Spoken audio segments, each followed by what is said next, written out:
Chapter 5, which is far too full of washing.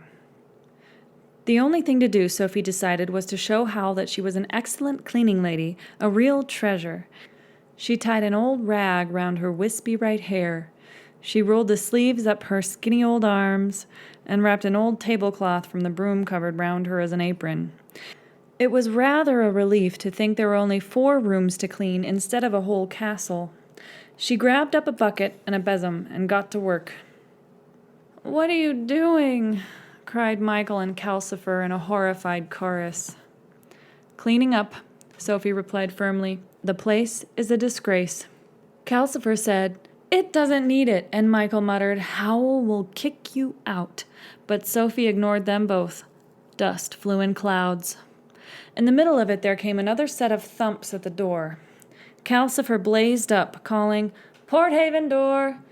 and gave a great sizzling sneeze which shot purple sparks through the dust clouds. Michael left the workbench and went to the door. Sophie peered through the dust she was raising and saw that this time Michael turned the square knob over the door so that the side with the blue blob of paint on it was downward. Then he opened the door on the street you saw out of the window. A small girl stood there. "Please, Mr. Fisher," she said, "I've come for that spell for me mum." "Safety spell for your dad's boat, wasn't it?" Michael said. "Won't be a moment." He went back to the bench and measured powder from a jar from the shelves into a square of paper. While he was doing it, the little girl peered in at Sophie as curiously as Sophie peered out at her. Michael twisted the paper round the powder and came back, saying, "Tell her to sprinkle it right along the boat. It'll last out and back, even if there's a storm." The girl took the paper and passed over a coin. "Has the sorcerer got a witch working for him too?" she asked. "No," said Michael. "Meaning me," Sophie called. "Oh, yes, my child, I'm the best and cleanest witch in Ingery." Michael shut the door, looking exasperated. "That will be all round Porthaven now. Howl may not like that." He turned the knob green down again. Sophie cackled to herself a little, quite unrepentant. Probably she had let the besom she was using put ideas into her head. But it might persuade Howl to let her stay if everyone thought she was working for him. It was odd. As a girl, Sophie would have shriveled with embarrassment at the way she was behaving. As an old woman, she did not mind what she did or said. She found that a great relief. She went nosily over as Michael lifted up a stone in the hearth and hid the little girl's coin under it. "What are you doing?" "Calcifer and I try to keep a store of money," Michael said rather guiltily. "Howl spends every penny we've got if we don't." "Feckless spendthrift," Calcifer crackled. "He'll spend the king's money faster than I burn a log. No sense." Sophie sprinkled water from the sink to lay the dust, which made Calcifer shrink back against the chimney. Then she swept the floor all over again. She swept her way toward the door in order to have a look at the square knob above it. The 4th side, which she had not seen used yet, had a blob of black paint on it. Wondering where that led to, Sophie began briskly sweeping the cobwebs off the beams. Michael moaned and Calcifer sneezed again. Howl came out of the bathroom just then in a waft of steamy perfume. He looked marvelously spruce. Even the silver inlets and embroidery on his suit seemed to have become brighter. He took one look and backed into the bathroom again with a blue and silver sleeve protecting his head. "Stop it, woman," he said. "Leave those poor spiders alone." "These cobwebs are a disgrace," Sophie declared, fetching them down in bundles. "Then get them down and leave the spiders," said Howl. Probably he had a wicked affinity with spiders, Sophie thought. "They'll only make more webs," she said. "And kill flies, which is very useful," said Howl. "Keep that broom still while I cross my own broom, please." Sophie leaned on the broom and watched Howl cross the room and pick up his guitar. As he put his hand on the door latch, she said, "If the red blob leads to Kingsbury and the blue blob goes to Porthaven, where does that black blob take you?" "What a nosy old woman you are," said Howl. "That leads to my private bolt hole, and you are not being told where it is." He opened the door onto the wide, moving moorland and the hills. "When will you be back, Howl?" Michael asked, a little despairingly. Hal pretended not to hear. He said to Sophie, "You're not to kill a single spider while I'm away," and the door slammed behind him. Michael looked meaningly at Calcifer and sighed. Calcifer crackled with malicious laughter. Since nobody explained where Hal had gone, Sophie concluded he was off to hunt young girls again and got down to work with more righteous vigor than ever. She did not dare harm any spiders after what Hal had said, so she banged at the beams with a broom, screaming, "Out, spiders! Out of my way!" Spiders scrambled for their lives every which way, and webs fell in swaths. Then, of course, she had to sweep the floor yet again. After that, she got down on her knees and scrubbed it. "I wish you'd stop," Michael said, sitting on the stairs out of her way. Calcifer, cowering at the back of the grate, muttered, "I wish I'd never made that bargain with you now." Sophie scrubbed on vigorously. "You'll be much happier when it's all nice and clean," she said. "But I'm miserable now," Michael protested. Hal did not come back again until late that night. By that time, Sophie had swept and scrubbed herself into a state where she could hardly move. She was sitting hunched up in the chair, aching all over. Michael took hold of Howl by a trailing sleeve and towed him over to the bathroom, where Sophie could hear him pouring out complaints in a passionate mutter. Phrases like, "Terrible old Biddy," and "won't listen to a word," were quite easy to hear, even though Calcifer was roaring, "Howl, stop her! She's killing us both!" But all Howl said when Michael let go of him was, "Did you kill any spiders?" "Of course not," Sophie snapped. Her aches made her irritable.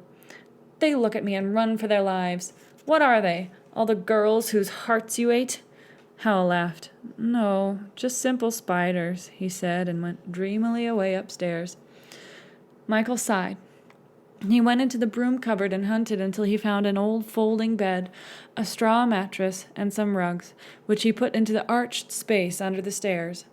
"You'd better sleep here tonight," he told Sophie. "Does that mean Hal's going to let me stay?" Sophie asked. "I don't know," Michael said irritably. "Hal never commits himself to anything. I was here 6 months before he seemed to notice I was living here and made me his apprentice. I just thought a bed would be nicer than the chair." "Then thank you very much," Sophie said gratefully. The bed was indeed more comfortable than a chair, and when Calcifer complained he was hungry in the night, it was an easy matter for Sophie to creak her way out and give him another log. In the days that followed, Sophie cleaned her way remorselessly through the castle. She really enjoyed herself. Telling herself she was looking for clues, she washed the window, she cleaned out the oozing sink, she made Michael clear everything off the workbench and the shelves so that she could scrub them. She had everything out of the cupboards, down from the beams, and cleaned those too. The human skull, she fancied, began to look as long-suffering as Michael. It had been moved so often. Then she tacked an old sheet to the beams nearest the fireplace and forced Calcifer to bend his head down while she swept the chimney. Calcifer hated that. He crackled with mean laughter when Sophie discovered that soot had got all over the room and that she had to clean it all again. That was Sophie's trouble.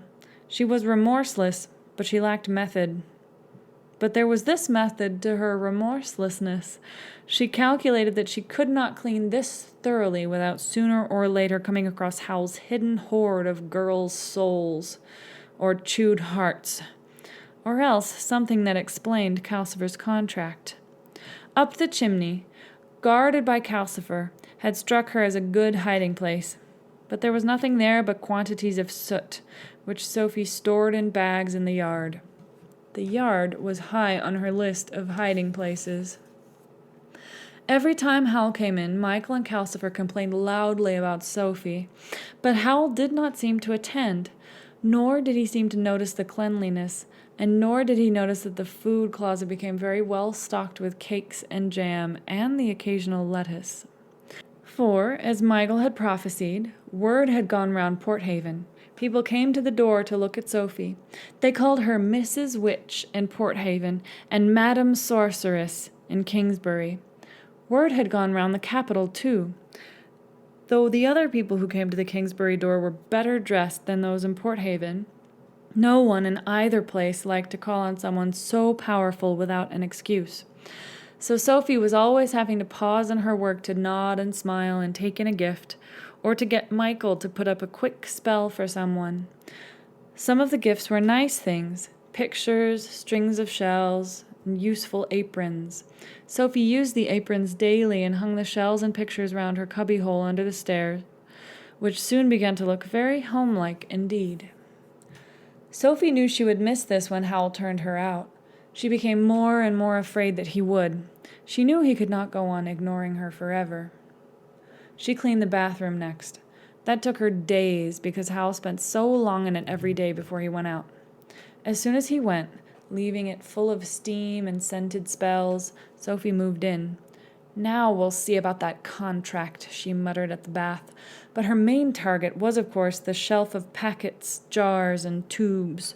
She took every one of them down on the pretext of scrubbing the shelf, and spent most of a day carefully going through them to see if the ones labeled skin, eyes, and hair were in fact pieces of girl. As far as she could tell, they were all just creams and powders and paint. If they once had been girls, then Sophie thought Howl had used the tube for decay on them and rotted them down the wash basin too thoroughly to recall. But she hoped they were only cosmetics in the packets. She put the things back on the shelf and scrubbed. That night, as she sat aching in the chair, Calcifer grumbled that he had drained one hot spring dry for her. "Where are the hot springs?" Sophie asked. She was curious about everything these days. "Under the Port Haven marshes mostly," Calcifer said. "But if you go on like this, I'll have to fetch hot water from the waste." "When are you going to stop cleaning and find out how to break my contract?" "In good time," said Sophie. "How can I get the terms out of Howl if he's never in? Is he always away this much?" "Only when he's after a lady," Calcifer said. When the bathroom was clean and gleaming, Sophie scrubbed the stairs and the landing upstairs. Then she moved on into Michael's small front room. Michael, who by this time seemed to be accepting Sophie gloomily as a sort of natural disaster, gave a yell of dismay and pounded upstairs to rescue his most treasured possessions.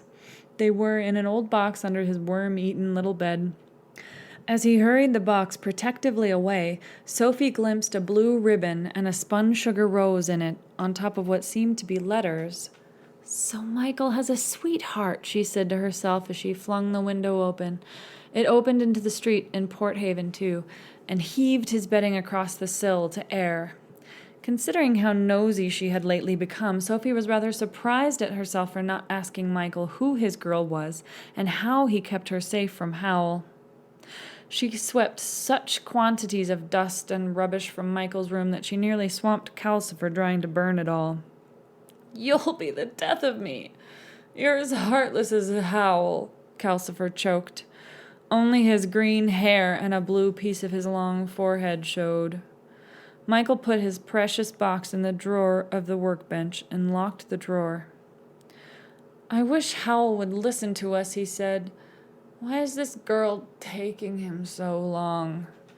The next day, Sophie tried to start on the backyard, but it was raining in Port Haven that day, driving against the window and pattering in the chimney, making Calcifer hiss with annoyance.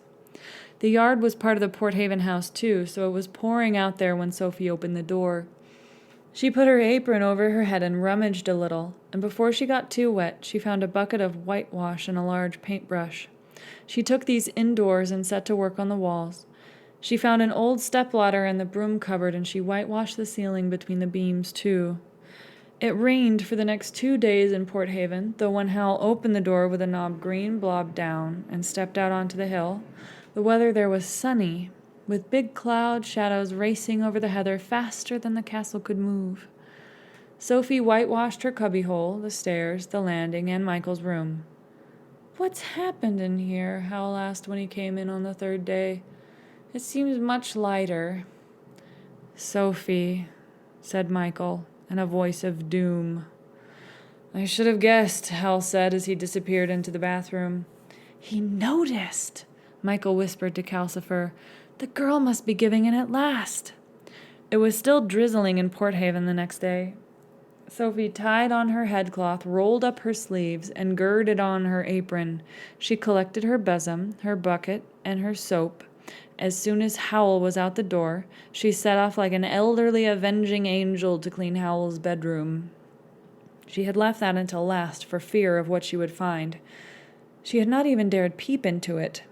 And that was silly, she thought as she hobbled up the stairs.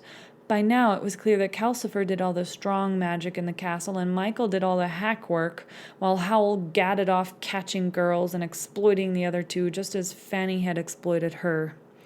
Sophie had never found Howl particularly frightening. Now she felt nothing but contempt. She arrived on the landing and found Howl standing in the doorway of his bedroom. He was leaning lazily on one hand, completely blocking her way. "No, you don't," he said quite pleasantly. "I want it dirty, thank you." Sophie gaped at him. "Where did you come from? I saw you go out." "I meant you to," said Howl. "You'd done your worst with Calcifer and poor Michael. It stood to reason you'd descend on me today. And whatever Calcifer told you, I am a wizard, you know. Didn't you think I could do magic?" This undermined all Sophie's assumptions. She would have died rather than admit it. "Everyone knows you're a wizard, young man," she said severely, "but that doesn't alter the fact that your castle is the dirtiest place I've ever been in." She looked at the room past Howl's dangling blue and silver sleeve. The carpet on the floor was littered like a bird's nest. She glimpsed peeling walls and a shelf full of books, some of them very queer-looking. There was no sign of a pile of gnawed hearts, but those were probably behind or under the huge four-poster bed. Its hangings were gray-white with dust, and they prevented her from seeing what the window looked out onto. Howl swung his sleeve in front of her face. Don't be nosy." "I'm not being nosy," Sophie protested. "That room—" "Yes, you are nosy," said Howl. "You're a dreadfully nosy, horribly bossy, appallingly clean old woman. Control yourself. You're victimizing us all." "But it's a pigsty," said Sophie. "I can't help what I am." "Yes, you can," said Howl, "and I like my room the way it is. You must admit I have a right to live in a pigsty if I want. Now go downstairs and think of something else to do. Please, I hate quarreling with people." There was nothing Sophie could do but hobble away with her bucket clanking by her side. She was a little shaken and very surprised that Howl had not thrown her out of the castle on the spot. But since he had not, she thought of the next thing that needed doing at once. She opened the door beside the stairs, found the drizzle had almost stopped, and sallied out into the yard, where she began vigorously sorting through piles of dripping rubbish. There was a metallic clash, and Howl appeared again, stumbling slightly, in the middle of the large sheet of rusty iron Sophie had been going to move next. "Not here either," he said. "You are a terror, aren't you? Leave this yard alone. I know just where everything is in it, and I won't be able to find the things I need for my transport spells if you tidy them up." So there was probably a bundle of souls or a box of chewed hearts somewhere out here, Sophie thought. She felt really thwarted. "Tidying up is what I'm here for," she shouted at Howl. "Then you must think of a new meaning for your life," Howl said. For a moment it seemed as if he was going to lose his temper too. His strange, pale eyes all but glared at Sophie. But he controlled himself and said, "Now, trot along indoors, you overactive old thing, and find something else to play with before I get angry. I hate getting angry." Sophie folded her skinny arms. She did not like being glared at by eyes like glass marbles. "Of course you hate getting angry," she retorted. "You don't like anything unpleasant, do you? You're a slitherer-outer, that's what you are. You slither away from anything you don't like." Howl gave a forced sort of smile. "Well now," he said, "now we both know each other's faults. Now go back into the house. Go on. Back." He advanced on Sophie, waving her toward the door. The sleeve of his waving arm caught the edge of a rusty metal, jerked and tore. "Damnation," said Howl, holding up the trailing blue and silver ends. "Look what you've made me do." "I can mend it," Sophie said. Howl gave her another glassy look. "There you go again," he said. "How you must love servitude." He took his torn sleeve gently between the fingers of his right hand, and he pulled it through them.